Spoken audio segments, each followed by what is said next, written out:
Okay, so thank y'all for joining in. We are here. We overcome 24/7. We are with Elaine. Oh, And Elaine, let's see if we could get you up here. there we There go. she is. There she is. We thank you for joining us. We thank you for what you're gonna share today. We appreciate you being able and willing to Right, share your story with us. right. So this is my wife Sandy, and she's gonna be here with us and joining in. So Elaine, we know that you were a personal trainer and then something happened. So let us know your story so others can hear about what your story is and how you overcame. Okay. Well, one of the biggest things that came out of my journey is that it could happen to anybody. Okay. So because some of my family members said that when I got diagnosed, how could this happen to somebody like you? So keep that in mind. Put a little pin in that part. Okay. So do you want me to tell a little bit about uh, Absolutely. Okay. So I was jogging because I'm a personal trainer. So I was jogging with one of my clients and got a little lightheaded. And because I'm somebody that gets an annual physical every year, how dare I try to preach to people and I'm not taking my own medicine? Because I harass everybody about an annual physical, and I'll be harassing you too also. Okay. Um, All right. because you need to get lab work, you need to find out what's going on with your body. Yeah. So I went to my regular doctor, and she realized that my protein, which is supposed to be between 6 and 8, was actually a 13. And 13 that's a high number. That's a marker for cancer. Okay. So they sent me to, I don't know why that keeps happening. Take it back off. They sent me to John B. Amos, which is a world-renowned cancer treatment facility that we're blessed to have in Columbus, Georgia. Okay. They sent me there. I had something called a bone marrow exam, which I was telling you that they like to drill a hole in your hip bone so they can get a pure blood sample to find out what's actually going on with you at the cell level. Okay. So I had that. I got diagnosed with something called multiple myeloma, and I Multiple. had never heard that before. And I can tell you this, just to back up a little bit. When the doctor told me that I had cancer, that I had something called multiple myeloma, I looked at him and I said, "There's got to be a mistake." The first thing I said, "Oh no, no, me, no, no," because I'm a personal trainer and I had been doing incredible things like running hills, lifting weights, just unheard of things for my age. And this happened in 2020, and also, this was COVID. So it's kind of Wow. a crazy time already for the world. And for Yes. somebody to sit there and tell me, a personal trainer that's health conscious, that tries to eat right, that in my mind, that's doing all the right things to get diagnosed with cancer, I was like, oh, it's got to be a mistake. You've switched my records with someone else. That's got to be a mistake. So they did send me to go get the bone marrow exam. It came back that I did have multiple myeloma. I had to have a talk with my husband and my kids and my family. That I've been diagnosed with cancer. I did have a family history of cancer. My mom died from colon cancer, and I had a brother die from the same thing. Didn't find out till later on because you know how our families are so secretive about what we go through. Yes. Mhm. I had My sister had breast cancer, and she lives in another state and never told anybody. Had Really? breast cancer, went through the treatment, came out of it fine, but never bothered to mention that to anybody. That's not insane. Wow. So it's that secrecy, especially when it comes to cancer. A lot of people Yeah. don't want to talk about it. But see, I was telling you, I'm telling you, God gave it to me for a reason because I tell everybody. Um, I don't want to keep it a secret. I think um, I got this diagnosis. I wind up, the first thing I did was pray about it. And Yeah. my conversation that I had with God was, okay, if you brought this to me, there has to be a reason behind it. If you brought this to me, there's a plan for how we're going to get through this. Mhm. If you brought this to me, you're going to speak to me and you're going to hold my hand all the way through it. Right. Wow. So I think once I realized those three things, I was kind of like, let's go. Hmm. That's amazing because most people be like, cancer, when you hear that, it's almost like Death sentence. a death sentence, people would think. Well, see, so there's certain people that I had to tell. like my supervisor and my boss. My boss is a judge. I work for a judge in the government center. When I told him and my supervisor, because I was going to have to go do chemo and stuff like that, when I told them, they broke down crying. My judge is really an emotional person anyway, but he had to sit down and he was sobbing. So I went over and I put my hand on his shoulder and I said, "Hey, it's gonna be okay. It's me. It's me. This is happening to Elaine. It's me." And so I had to console him. But me and my husband were laughing at that later on because my husband was like, "Okay, so you told him you got diagnosed with cancer and you had to console him." Right. And my supervisor too. And so I mentioned it. I work in a small office. There's like 4 clerks in there and me. So when I went out to tell them, same thing. They all started crying, and I had to remind them. You ever go through something and you just feel like that it's unique? Just that it has more to do with you and something that you and God are going to go through, and not necessarily looking at it with the natural eye. Mhm. That's probably the best way I can That's explain it. powerful. Mhm. I didn't feel alone. So I did call my pastor, and I was talking to my pastor about it. He just co-signed everything I'd already said. He was like, "You're right." He was like, "I know you. I've been knowing you for years. Your attitude is where it needs to be, and if you're a believer, be a believer. Don't just say you're a believer. Right. If you truly believe that God is with you in this, then He is. Mhm. Wow. Don't look at things with your natural eye. Look at it spiritually." So that helped a whole bunch. But I'm telling you, through this thing I was going through, a lot of it was more so trying to help people understand that I'm gonna be okay. Mhm. I'm gonna be fine. I did a lot of that. My kids were having a problem with it. When I first told them, did even having to try to make them understand. So I have to tell you this part too. When I got diagnosed, I didn't know what multiple myeloma was, so I went to the internet. And the first thing that popped up is that there's a 3 to 5 year life expectancy after a diagnosis of multiple myeloma. I read that. Okay, so I later found out that that's old. So that was actually put out back in 1966. So back in 1966, guess what? That was true. People would die within 5 or 6 years of multiple myeloma. Mhm. So I came at the right time, if that makes any sense, because since 1966, 1967, medicine has caught up. It's Yeah. jumped and bounds. So they actually have medication to put you in remission, and guess what? Keep you in remission. Mhm. So they were telling me that the people who pass away, that have multiple myeloma, don't pass away from multiple myeloma. They usually pass away from something else. Oh, wow. The other thing that I have to tell you that I've learned since then too is that a lot of the medications they do to treat cancer actually winds up hurting you in the long run. I'll always understand sometimes people's I say anxiety when it comes to just wholeheartedly listening to physicians, because I did have the oncologist that I had, the cancer doctor. He did tell me, he was like, "You are going to be an unusual patient." And he said, "It's because right now you have no symptoms, none." He said, "The little dizzy thing you had," he said, "you just had that." He said, "But you're at a place where you don't have any symptoms." He said, "But what we're going to do to treat you is going to make you ill. It's going to make you nauseous. It's going to make you throw up. It's going to make you gain weight." Sidebar, I didn't lose weight. I actually gained weight. I wound up gaining 30 pounds from the steroids that they gave me. Wow.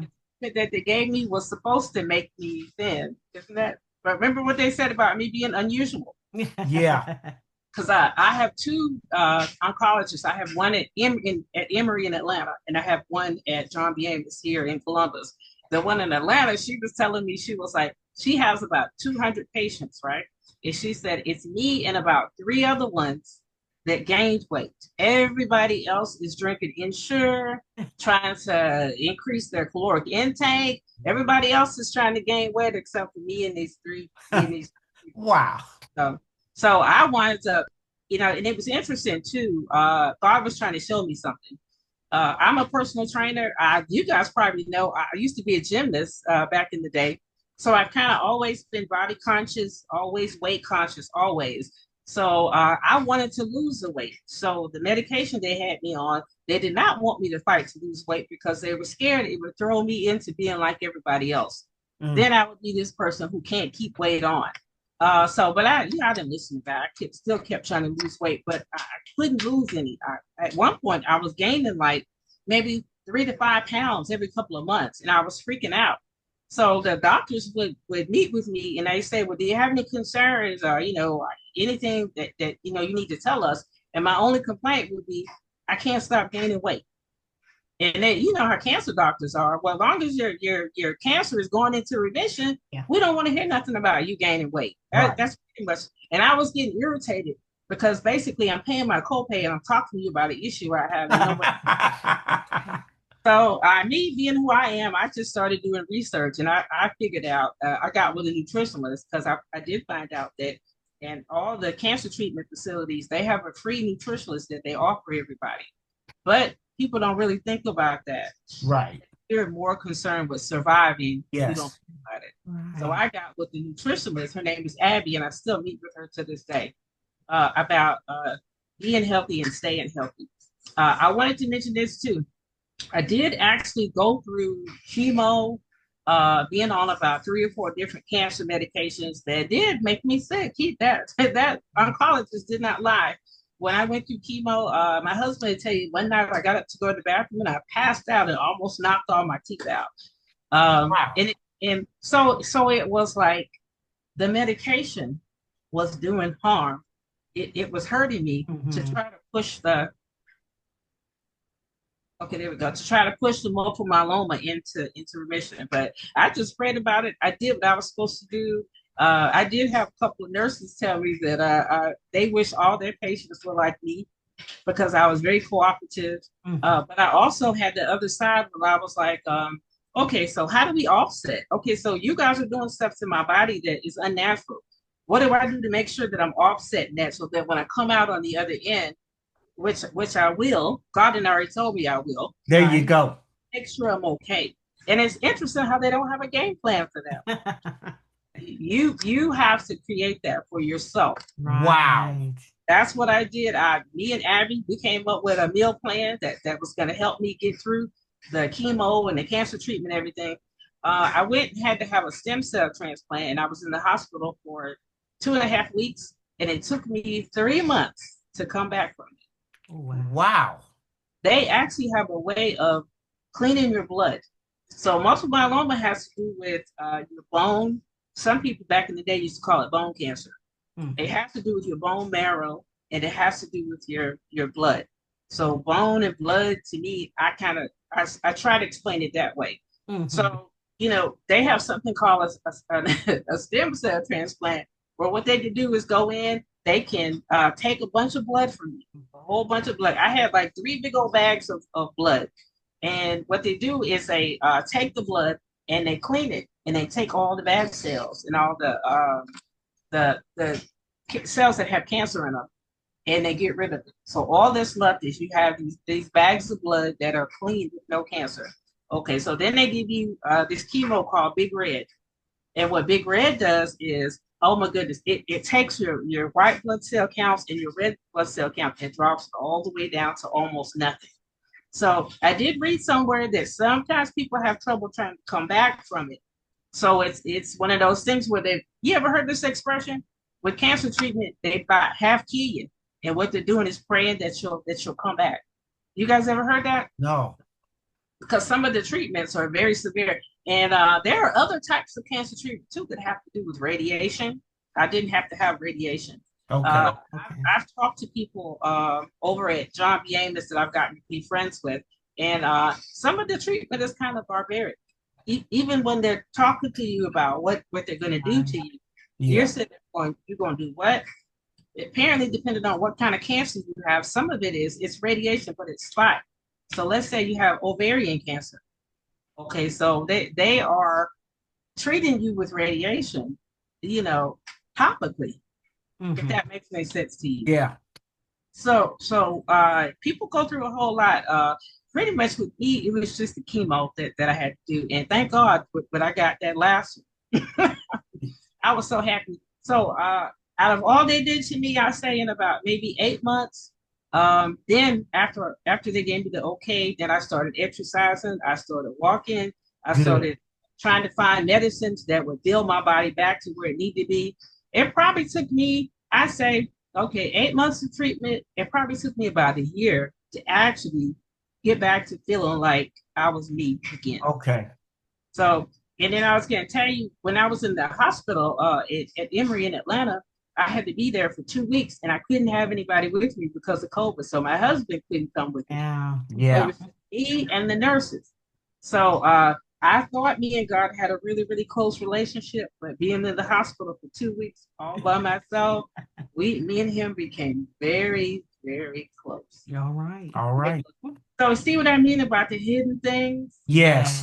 happened to me? You know, so if I had not have gone through that, would I have been still for 2 whole weeks to let him just minister to me like he wanted to? Wow. Right. Wow. Good way to look at You know, there's the TV stations that they had nothing but nonsense on it. You read, you know, you read for so much. You know, I was starting to get uncomfortable in the bed at one point, you know, because laying down and after they give you the big red, you have no energy. Pretty much all you really want to do is lay down. And I'm somebody who the energizer bunny, Right. Right. always moving, I always got stuff going on, but to just lay there and just really not have the, you know, forget what your mind's saying. Your body does not have enough energy for you to get up and do anything. Wow. So you're just laying there. So me and him started having some interesting chats about the wrong things that I was focusing on and spending a whole lot of time on that's Right. not important to him. Mhm. Wow. That's He- powerful. yeah. That's powerful. What we think is important to him. No. Really So not. I learned a lot. And I tell my pastor this all the time. I would not trade that for all the money in the world. I would not. And like I said, my husband couldn't be with me. My kids couldn't be with me. The only person I have with me is God and the nurses who would come in. So this personality I have, I've had it since I was a kid, just very positive. I think even if I'm going through something negative, I try my best not to share it with anybody else because my goal is to try to uplift. It's never to make somebody feel bad. Right. So the nurses would come in my room and I would be like, hey, so especially when I start coming around a little bit, I would be like, so hey, do you work out? And then they would be like, well, no, I don't have time to work out. It doesn't take long. So I would be trying to convince them they need to work out to be healthy. So I got chatty with them, talking about their kids, what was going on in their life when they're not being a nurse. So, and I have to tell you this, my husband thinks this is so funny. We got ready to check out. So he was downstairs waiting on me. And it took a while for me to come down, probably about a good 45 minutes. And it was because the nurses were coming by saying goodbye. And the lady who was the charge nurse that was over the floor, she came and told me, she was like, Miss Pitts, she said, this is going to sound so crazy. We're going to miss you. I said, you are? I said, you know, I'm kind of ready to go home. I do like y'all. Y'all are great. But I'm ready to get out of here. But she said, no, no. She said, what I want to say is your room became this room that everybody wanted to be over. Oh wow. Wow. When people came on shift, they would be like, oh, who do I have? And if somebody said Miss Pitts, they would be like, oh, I got Miss Pitts. So she was like, all this is happening out in the nursing station, and you have just no idea about how much light and brightness that you brought to them because it's a cancer floor. Yeah. I could actually hear people moaning sometimes at night. Wow. Just going through a different experience than what I was going through, just in pain. So you know, you're probably not the nicest person if you're going through something like that, Yeah. physical pain, physical discomfort.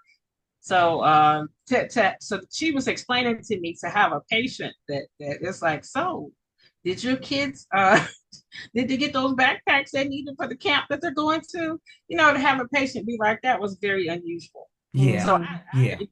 to me, I give God all the glory for that. To just Yeah. for me to be going through that and still have my same disposition, you know. And I like that because through it all, Mm-hmm. you were positive all the way through it. From what I mean, that's awesome. Because most people, you know, I haven't went through it, but I hear and people are so down, and when they hear this diagnosis, everything. But you've been positive through the whole thing. Not now. That's God. It is. I That's had God. a nurse when they were going to go clean up my blood for the procedure. I had a nurse tell me, she said, Miss Pitts, you're going to be fine. And I looked at her and I was like, how you know? How you know I'm going to be fine? She said, because your outlook and your attitude has a lot to do with your healing. Wow. And I was like, what? Okay. She was like, yeah. She said, the people who come through here that are like you, they always get in full remission. She said she had been in oncology for about 30 years. She was about to retire soon. And she was saying, she said, I'm telling you, she said, just people who have that attitude, they tend to accept treatment a whole lot better than somebody who's just down and Yeah. negative. And I really wasn't trying. This is pretty much the personality that God gave me. Y'all remember me from school. Yeah. I mean, I'm still the same. Mhm. I mean, because I saw y'all, I was like, hey, Yeah. Yeah. you know, it's and like I said, I give God all Yeah. the Yeah. credit, Amen. and it is because what He was doing inside of me, Yeah. you know. So everybody's looking at it, and I don't know why that keeps happening. That's That's right. okay. Okay, there we go. Yeah. I give them all the credit. Because there like I was telling you earlier, there was a lot of personal conversations that we were having, me and him were having, and Mhm. inside that there would be this like feeling of it's gonna be okay. Mhm. It's gonna be Wow. okay. I'm gonna bring you through this. So now you know what he did was he made me so grateful, right? So thankful, so appreciative, so happy that Yeah. why would I not try to talk to others about? That's right. Try to get some vegetables in your diet. This body was not designed to run on McDonald's and Burger King. That's right. Now, am I telling you don't eat McDonald's and Burger King? No, that's not what I'm telling you. I'm telling you, if you're just eating Burger King and McDonald's and you're not getting any real food that was in the Garden of Eden, you're doing this body a disservice. This Yes. service. Yes. So I'm doing that for people, and I'm saying that, you know, and if you do get a cancer diagnosis, guess what? The people at my job, every 3 months I have to go for labs just to make sure that the multiple myeloma is still in deep remission. And they told me deep remission. I have to go get labs. So, you know, I'm telling people, you know, take care of yourself. Yes. Try to be Yes. as healthy as you possibly can. Mhm. You know, I always say this to my clients all the time when they come and they got a whole lot of weight to lose and they don't know anything about working out. I tell them, God will bless your effort. Mhm. God will bless. That's the saying I always say. God will bless your effort. But what was your effort? Where is your effort? Did you just Yeah. sit down and just expect him to do everything Right. for you? Mhm. Or were you mindful and then, you know, yeah, maybe you had a Big Mac and some fries and a Coke, maybe you did, but somewhere in there, did you also eat some vegetables? Right. Because there was no McDonald's in the Garden of Eden. Right. There was no Burger King. But guess what? There was rotisserie chicken. Remember when they had that wooden thing and they would circle in the thing and all the fat and the grease was dropping down into the and then they would eat that meat. So they did have rotisserie chicken. So I say be mindful because you never know what's around the corner. That's right. Amen. I wanted to end this with this about, you know, it was just such a blessing to hear, and that's what people are going to want to hear. You know, when you found out, you went into action. Yes. Hey, what's the plan? Hey, we got to get this done. Then that just brought me back to the story of Abraham and Isaac. Mm. He said he's going up to kill his son. That's what God wanted. But he told them, we will be back. Yeah. So just like Yeah. you spoke, hey, I'm gonna be okay. It's in me. I already know I'm gonna be okay. Mhm. So those words that you speak, and our tongue just really brings about, you know, life or death. So you were there, and you actually experienced it. So I just thought that was a blessing. You know, hey, it happened in times past. Now it's happening to me, Yeah. and Yeah. thank God He brought me through. And it still happens to people. Yeah. Yeah. Still have people are still getting cancer Mhm. diagnoses every day. I just think that if you go to church and you say you know the Lord and you're continuing to work on your relationship with the Lord, right? That has to be action. It can't be Yes. talk. So what's that? You can't have a testimony without Test. Test. Right? Oh man, this has been so good. And I Mhm. thank God for you willing Yeah. to share. anytime. And I'm gonna tell you, send this out. I'm gonna send it out and you share with everybody that you want to share with. So We want everybody to be impacted by your story. So thank you so much for coming on with us, and hopefully we will see you in the near future.